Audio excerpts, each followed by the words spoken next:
families that are willing in the area of the home institution, that are willing to take in displaced students, can be previously identified. So when the crisis does happen, you don't have to wonder as a displaced student where you want to go. You may actually have an availability or an option to pick where you can stay or who to stay with. And maybe there can be research facilities prepared in a way that they can also double as shelters in the situation that maybe you have a neighboring home institution that needs help. You can take some people in as well. So yeah, did I miss something from here? I think I did. Oh, the database. So we thought that maybe regarding home institutions, there could be a database that encompasses vulnerabilities of the communities or of the institution itself.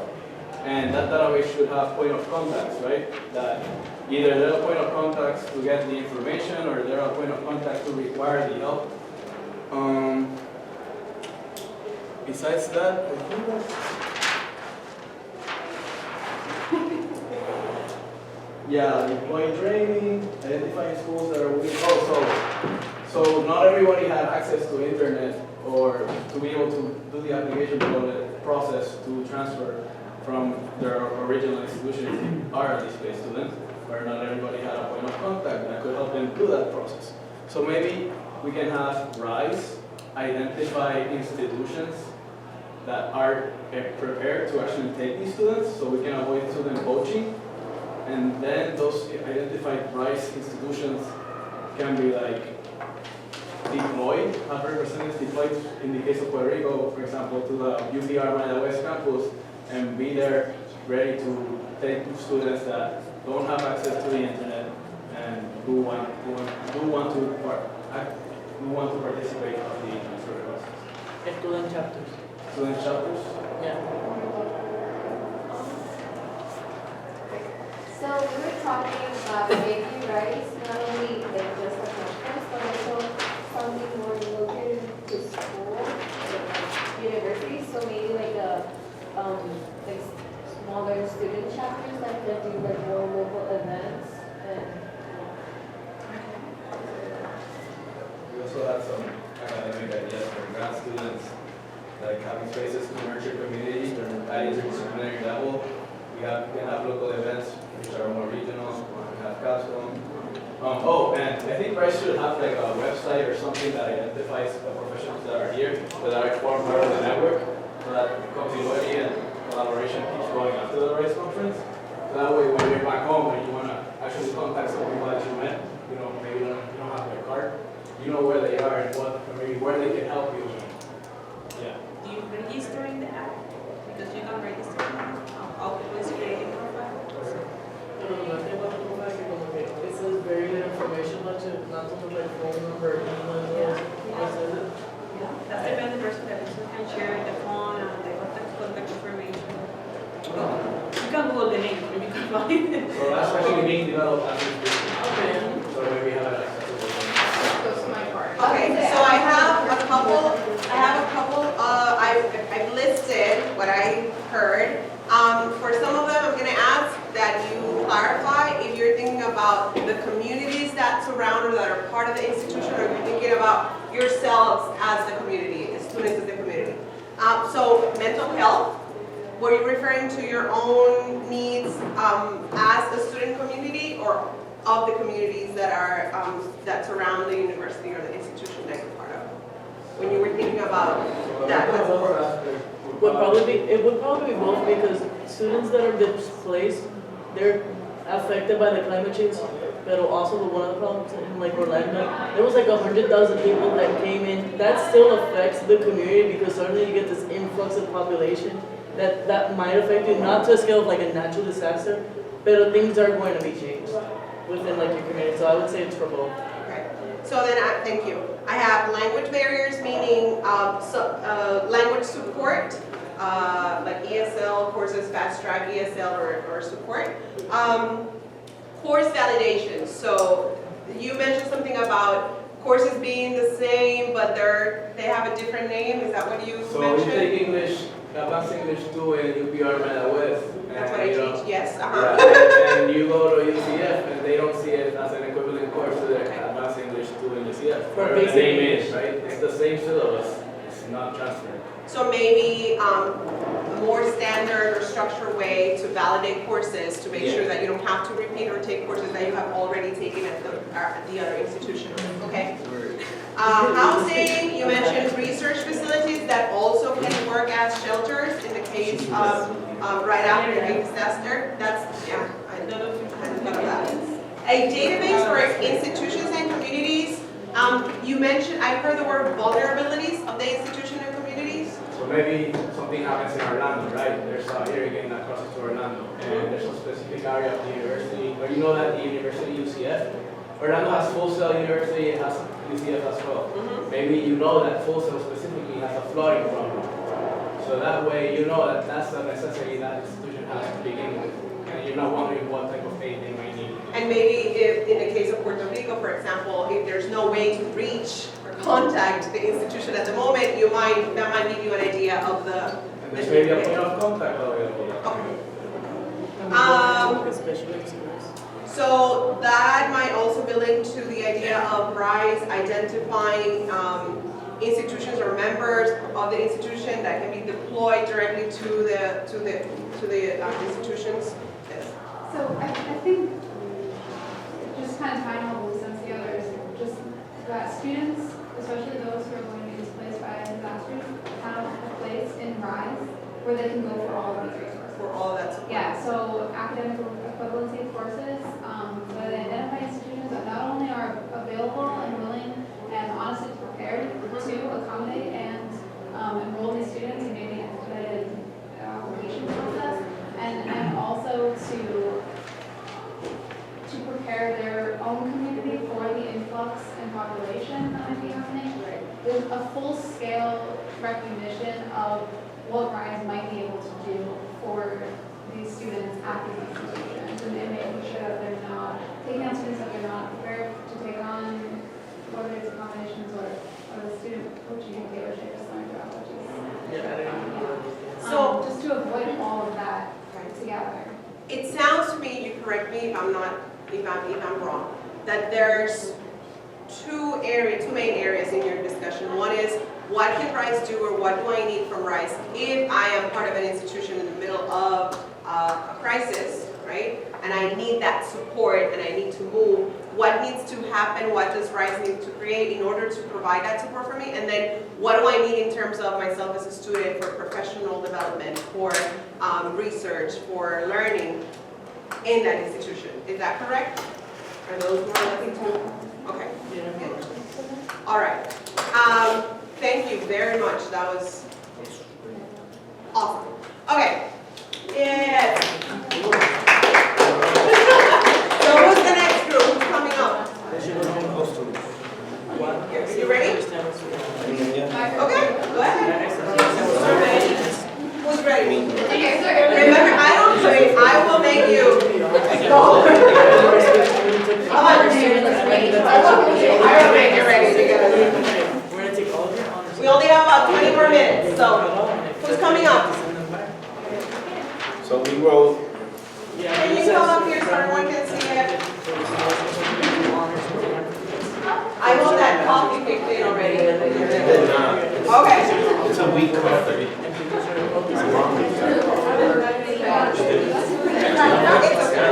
All right. Are you ready? That did not work. Oh, because it's the, okay. So we just made a list out of ideas that came up to our mind, like brainstorm. Oh, you got it? Thank you so much.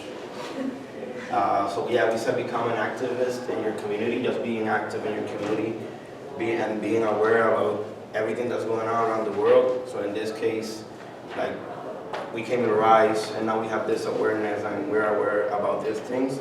So now we go back to our community and we have to be active and take action on this type of stuff. Because if we don't, then we didn't do anything here. We just came, have fun a couple of days, and that's it. What else? Yeah, we said mentoring projects. So sometimes in the case of displaced students, like, you feel very lost in the process. So just having, like, making a project in each community where there's mentors that can take you through this process I guess in our institutions, in UCF case, we can make a project for creating mentors that take people when they come from these places or whatever, from disaster places. And yeah, basically, I don't know, because I felt lost in the process, so that's what I'm saying. So yes, keep spreading the awareness, keep telling people about rights and doing what we did here, creating accessible programs for the communities and for people that were from the disaster place. Yeah. So in the case of the Bahamas, like those students, like it would be nice for those students if they had students to come to a university here and have accessible programs for their maybe tuition relief, like for a couple, maybe a year, I don't know, 2 years, or at least until they finish their degree if they have a couple of years left, like in your case. And from theory to practice. Yeah, so taking everything like we are talking about here, yeah, and just taking action with it. Yeah, we wrote that like 3 times, as we can see. And encourage people to reach out to their communities, because I feel like if we just, like we need to gather support and gather more people to make this important. So like for us, this is important because we're here, but when we talk to people, we have to find people that support us inside our community so that we can spread this same love. Yeah, you've seen the tools that your university provides. Like, I don't know, I really don't know. There's a lot of tools. Who wrote that? What's your name? Can you explain that? Your idea. What? Nah, what's yours? Yeah.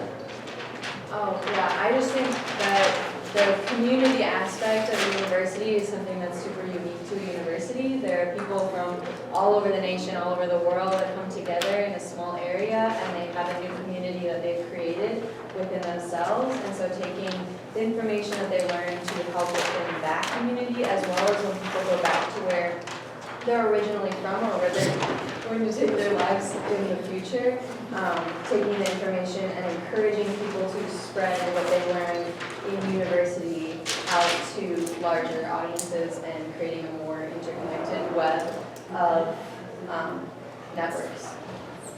Yeah, and so we also wrote like partner with bigger institutions, because in the case of, I don't know your name, but yeah, she's in a small institution, and sometimes they don't have the tools necessary to do these things that we want to do. So it's important to partner with bigger institutions like, I don't know, yeah. Okay. And then that's it. Thank you. Okay, so, thank you. I have activism, fostering activism, not only research and service learning, activism as well, student support, including financial support, and then fostering the idea of student communities and all that entails. Next group.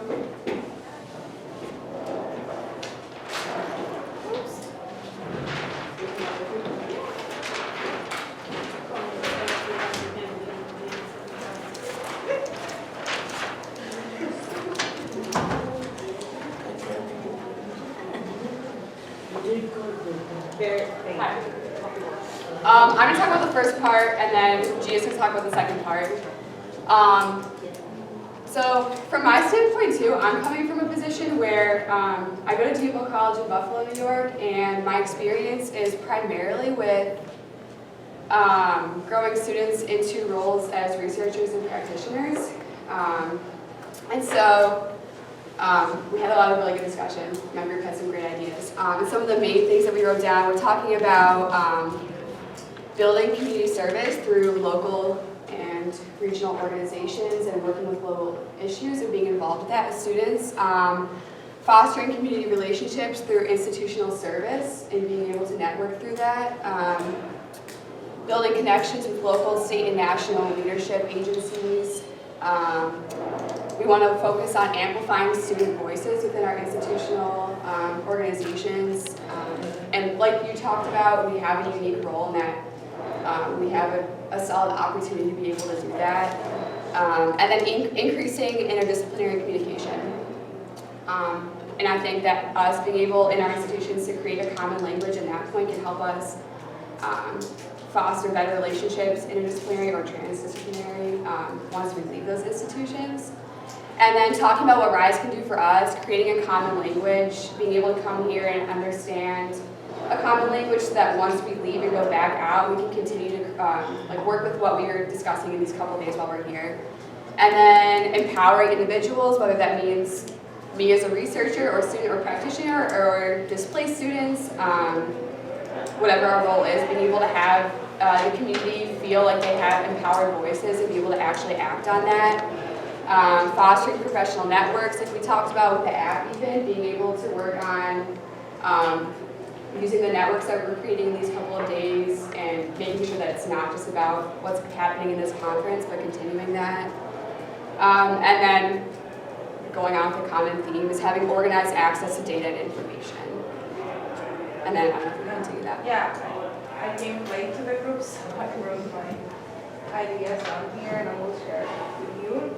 The first one is continue to include people from marginalized communities in academia or provide some kind of knowledge democratization of the knowledge that we have here or the knowledge that we co-create with these communities or adult processes, could be like anything that's like I think is work to come up with ideas, especially the students. Institutions that already have people that want to work with marginalized community or want to do this kind of research or work, such as like faculty, students, staff, whatever. They should provide the tools such as funding, physical spaces, mental health support, lab, whatever we need, like food, to be able to continue doing our work. Also, sounds too theoretical, but I will read it anyways. People from any institution that are constituted in our current system, they should have workshops that can help identify or privilege being here before working with communities that are in the margins of the climate crisis and authentically co-design, co-create, co-work with communities.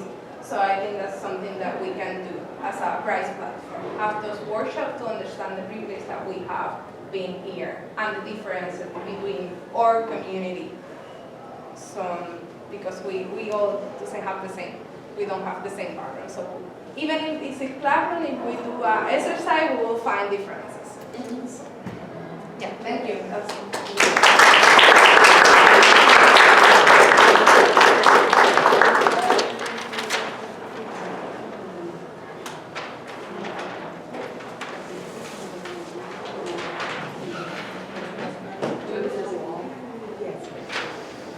Okay, so I see there's some similarities with other groups in terms of support, but we're just talking, Lauren, I'll just notice that there's things that you want or that you think that Bryce can do before, right? Like before disaster, during, and after, both for you as individuals, as students, and then for the communities. It sounds like that's where we're going. The employee training is before the disaster, like the consideries during the disaster, the housing provisions right during the disaster, you know, there you do like a timeline there, Right. when the action is supposed to be. From your group, I think the new points that I gathered, the idea of receiving training and going through a process of recognizing privilege and understanding how you go about entering the community and working with communities without feeling like you are the person that has the information and the knowledge, right? So that would be a process of training from a board. Right, you're the expert and you're going in there. Lisa saying go with it. Yeah, I don't want to hear it. So that idea is a little bit different than training in research or academic support. It's more about how do we actually go about immersing ourselves in communities and learning from them and learning about what they want and how to facilitate that for them as members of our institution. Okay, we are very close to the end of this session. So let's do the last group and then we'll see where we are. 3 minutes. I just want to super quick. I just Yes. want to point out this creating a common language point. Oh, yes. Thank you. It's probably, maybe it won't make its way into what we're doing right now, but I think it's really important to really make space that's incredibly important. Yeah, thank you. I wrote it down and I. Okay, I just want to make sure No, that's thank you so much. that's really good. Yes, and I think it's quite important because we're all, we talked about transdisciplinary, interdisciplinary, what are we and how do we work? And so being able to think, don't get me wrong, not in a cohesive, homogeneous way, but just understanding really what are the pillars or the main goals of RISE, and then as RISE, members of RISE, kind of being able to follow that and use that discourse and follow through. Okay.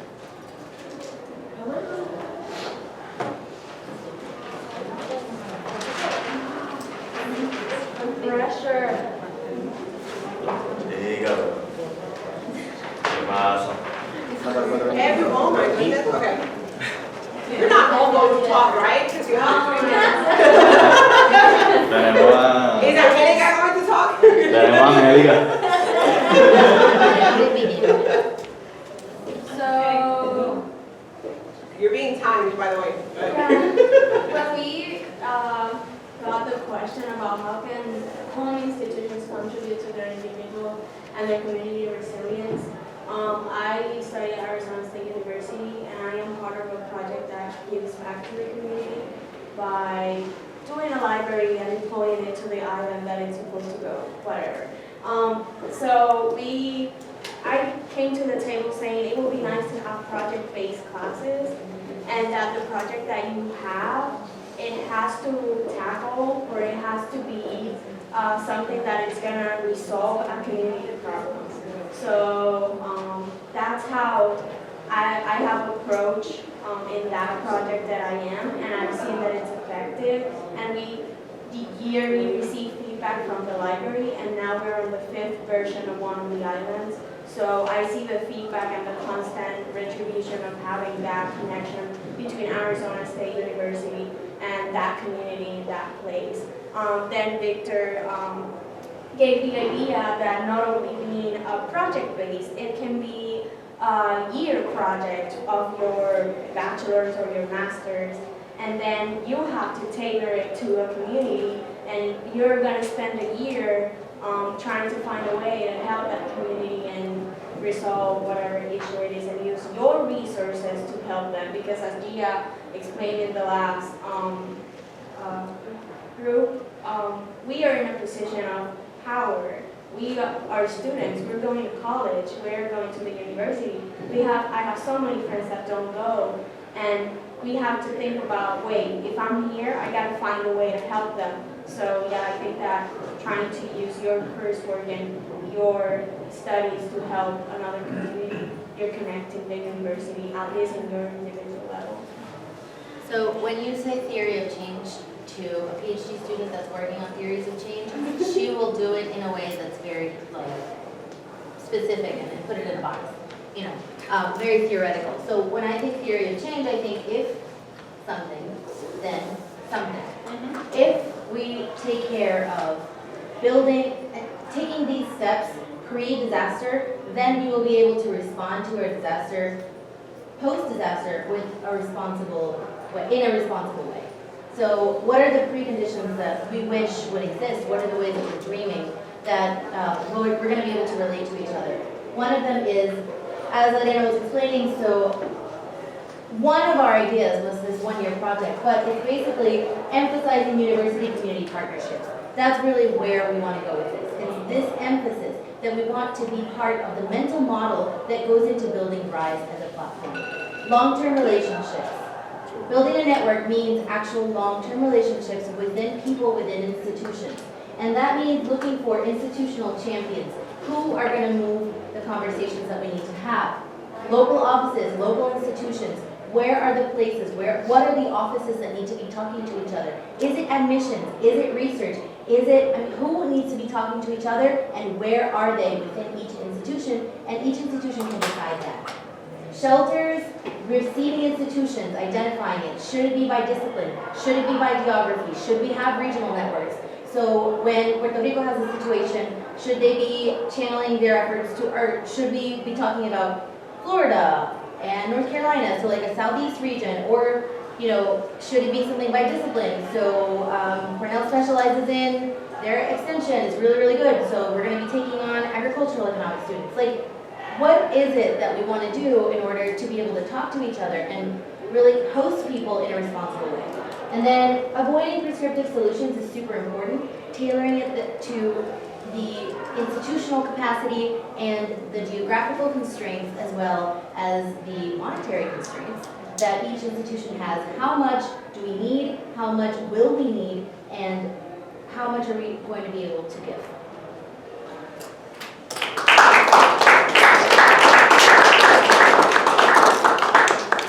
Okay, so, an emphasis in university community partnerships, identifying what you call the champions or those key people in each institution that maybe I don't have, I cannot do this on my own, but I know someone that might help me and might be knocking on some doors at that institution to get it done, and making sure that we know the strengths of each institution and that we use that for the benefit of the process, that we're not just finding an X place for an amount of students, but if you have a good school of social work, then let's make sure that you're placing students where they will benefit the most. All right, now, what do we have, 5 minutes? 5 minutes. What I'd like to do, I'm actually going to keep these are the ones from yesterday. I mean, I'm not gonna frame them like I said yesterday. Maybe we'll see, I don't know, I like that one. Yeah. Should we at least, let's try to at least get a list of the key words or phrases. Like you mentioned the idea of that, the common language, right? I don't know if I know that one.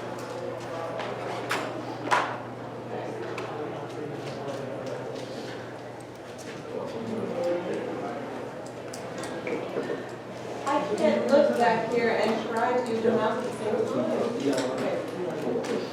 Okay, so what do we have? Common language?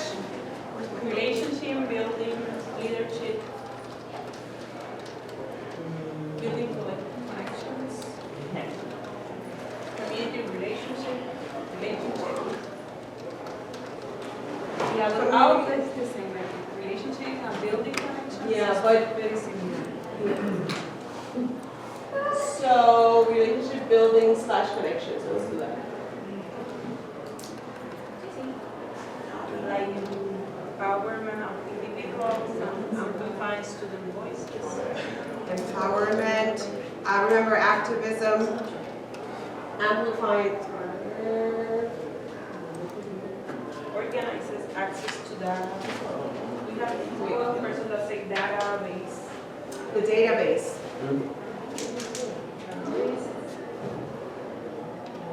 Okay? There was something, there's something I missed. What was it?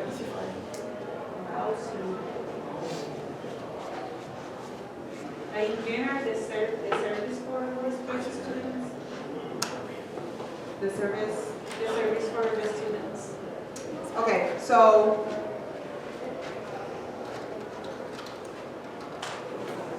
displaced students, right? That's what we were talking about. If I'm right, please, I cannot see what I'm typing. Sounds good. We don't judge. Please.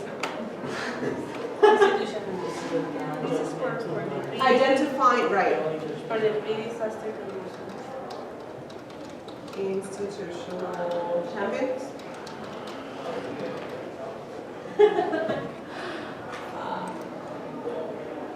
Okay, so the idea of pre, during, and post, right? I think that's probably a way to kind of organize, yeah. So, support divided in pre. Is it during? Post.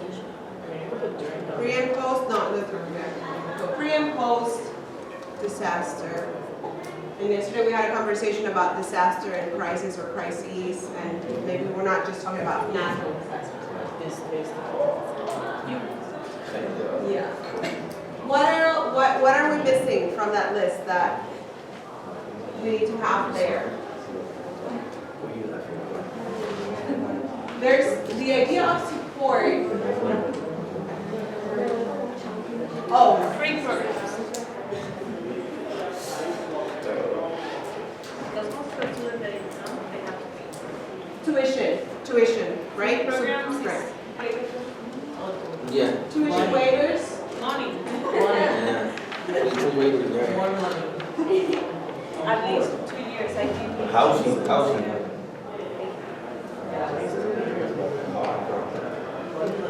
So financial, right, for you in terms of, Yeah. Financial support. Food, I'm a fan of eating.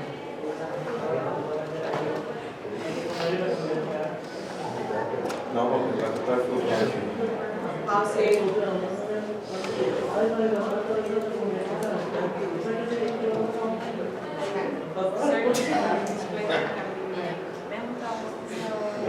All right. Housing.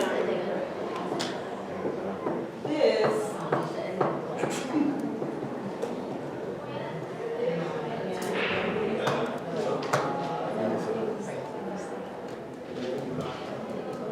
And then.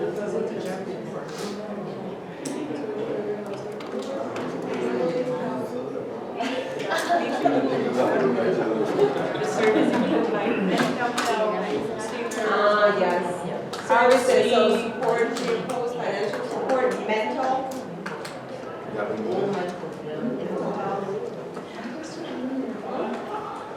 Housing. It's there already, housing. Where? Now up here, institutional champions is there. Don't worry, I'll order. Okay. So, we are unfortunately out of time. So, what we're gonna do is take all of this information, take this list, okay? And in the report, we'll create something that looks much more beautiful than this, right? With the mission we created yesterday and this information. Now, tomorrow, we're back in the other room. Lorianne is not going to be with us tomorrow, because she has to travel a little bit earlier than I am. But we're going to meet in the other room, and our goal for tomorrow, okay, is to figure out how do we measure this? How do we know that RISE has been successful in this process and that what you need as students from RISE, that has been provided? So what are the ways in which you think that we can measure success in this? Okay? So that's going to be the task for tomorrow, it's the last day. And we're going to meet in the morning, not in the afternoon. So hopefully you'll be more awake, there's still caffeine in your body. Thank you so much. I have really enjoyed this session.